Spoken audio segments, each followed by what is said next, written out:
Ito na ang hinihintay nyo, ang FX Dreamline Tactical Edition. 45 meters. Ayan po ang pele. 879, 45 meters ulit. 884, 31.5. Galing uling istante yan. Walang binago. Kundi ang bumabaril. Nagbago na ang girlfriend.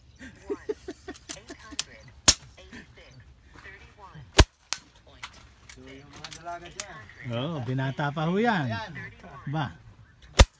Binata yan. Binata pa yan.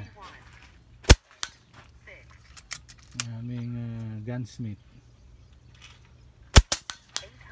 Ilan ng magazine yan ang laman? 18 po. 18. 22. Ang gumawa po ay Cyber Tactical. So pag binili nyo po yan, yan kasama na yun na mismo.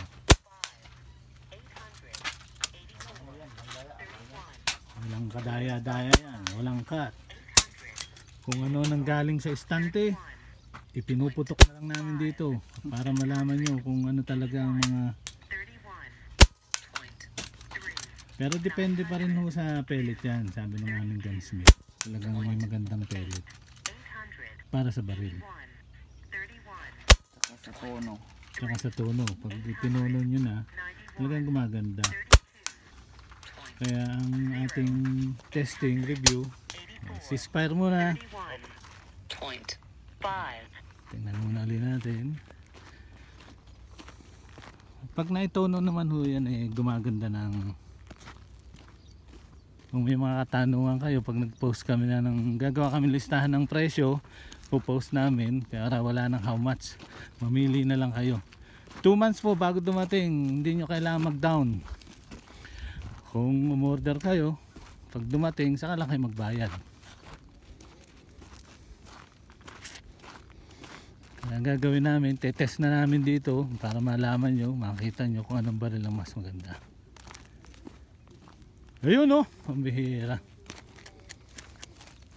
FX Dreamline. Galing, kung pahubalan yan.